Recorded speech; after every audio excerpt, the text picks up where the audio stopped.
Thanks for listening to the Tech Tools for Teachers podcast, where each week we talk about a free piece or two of technology you can use in your classroom. I'm your host, Shannon Martin. I'm a middle school teacher, technology, and instructional coach for my district. And I'm Fuzz Martin. I'm her husband and edu producer, and we're glad to have you on the show today. That works.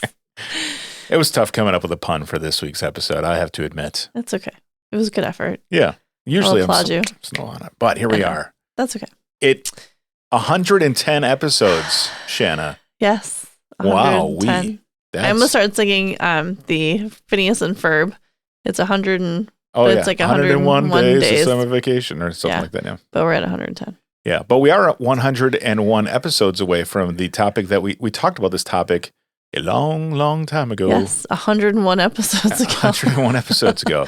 So if you want to go back and listen, I recommend just listening to all the episodes. Just put it on, listen straight through. Some people have been doing that. Yes, a little car trip or something, or hanging out in your classroom. I find I'll play podcasts when it's like a work day. Not that you could ever get a full work day in your classroom, but get some time just to play so I can like listen and stuff while I'm working. You sitting on the rowing machine or the elliptical after work, maybe. Yeah. So trying to tune out your family as you're cooking dinner.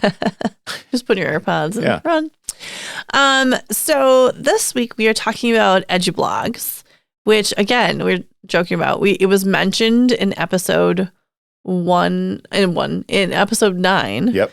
Which was 101 episodes ago. Correct. And that was back in the day when I was chatting about 3 or 4 things at once. So there's shorter amounts of information on stuff. So I thought I'd come back to Edublogs.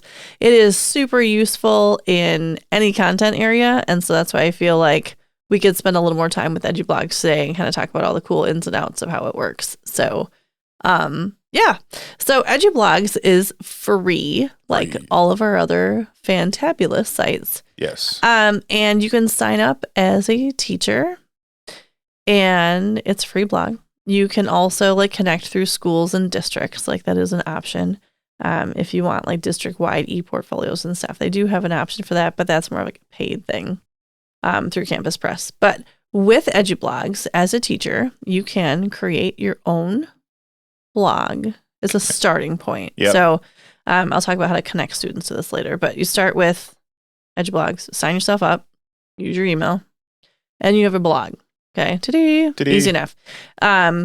It's got a ton of options. It's not totally overwhelming, but you do need to kind of pay attention when you're navigating, because you can navigate away from stuff and then be like, I don't know where things are.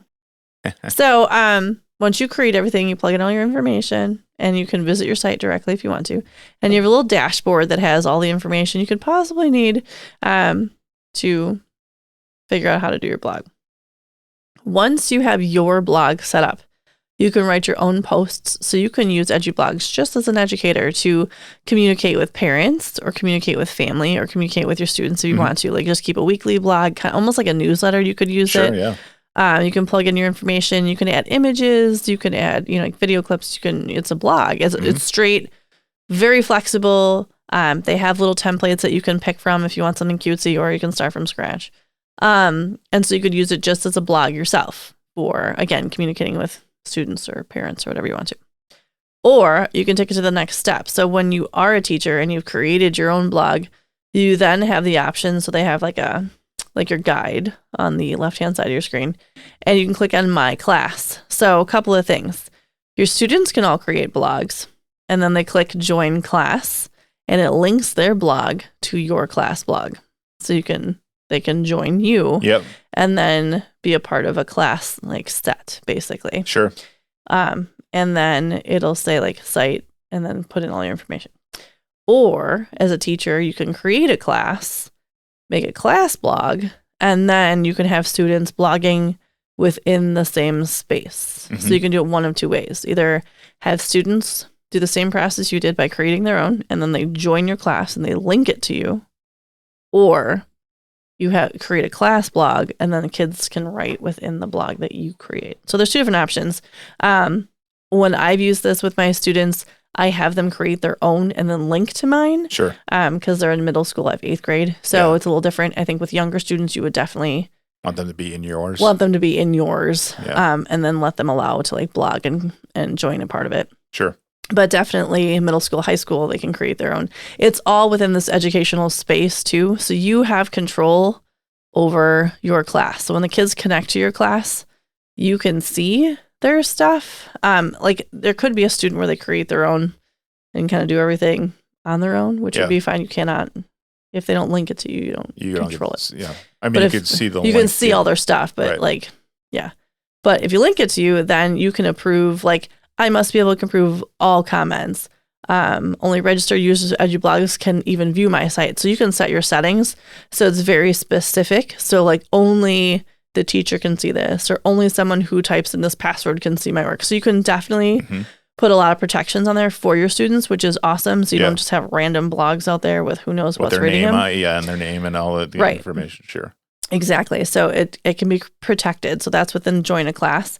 And then when you have posts, you can see all of your blog posts just like you would in if you're blogging in like WordPress. It's set up very similarly, where you have your information, you have like you can put in your categories, you can put in your tags, you can see when it's published or when it's not published, or you can continue to write and then edit as you'd like to, just like in any other type of blog. You have like all the different like media libraries. So if you're uploading images and pictures, it collects all that. You can change the appearance, your themes. You can add plugins. You can connect users, tools. So it's all of the basic blogging stuff. There are a few things under like tools and settings. Like if you want to put Google Analytics on, you do have to do the paid version. So there are certain pieces that are going to be like upgrades for a paid version. Yep. But as a teacher, to use this for blogging, it's fantastic. And I should say I use it more than just, like I used it very much when I was teaching a computers class. Where I had my students blogging. We blogged every day. Like that was kind of like how we track things. That was how they practice their typing skills and all that kind of stuff.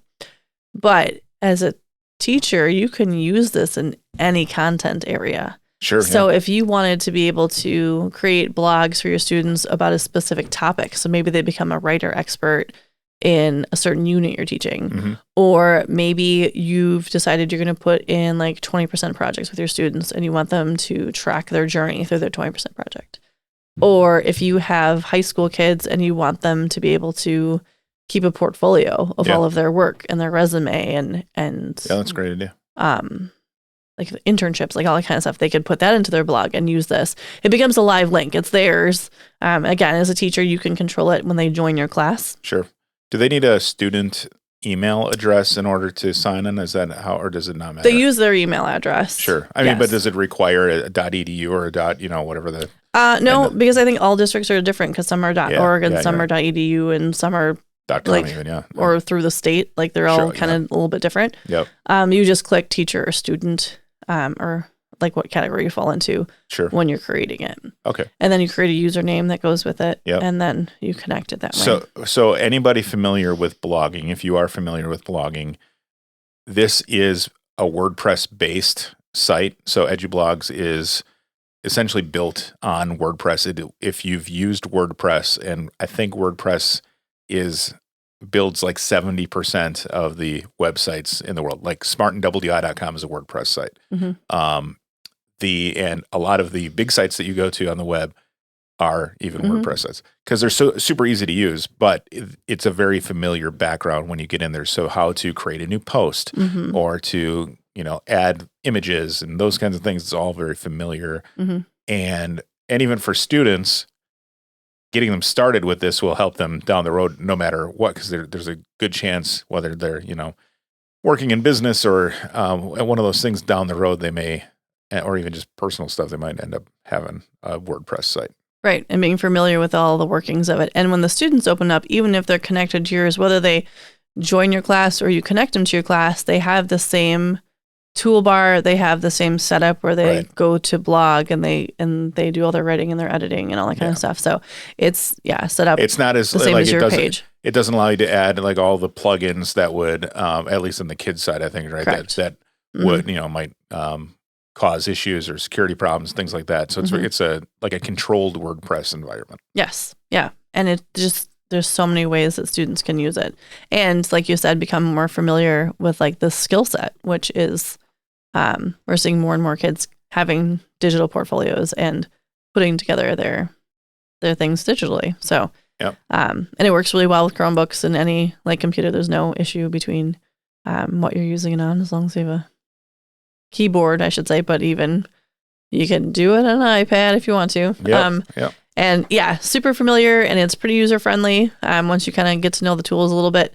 And yeah, they just click new, they can throw in a new post, create a new link, add pages to their blog, and it's pretty cool setup. Yeah. And you know, just the ability, I mean, you were talking about it before on some of the different things that you can do when you're doing a, you know, social studies project. Maybe you're doing, you know, letters from the front line or something, you know, like having kids kind of get into that mindset, and then both writing and even a great way to connect to the community. You know, if the school has their own like blog set up and each teacher posts, or you know, our students can weigh in a bit, it's kind of a cool way to connect and send it out on social media, you know, and share it with families. Oh yeah.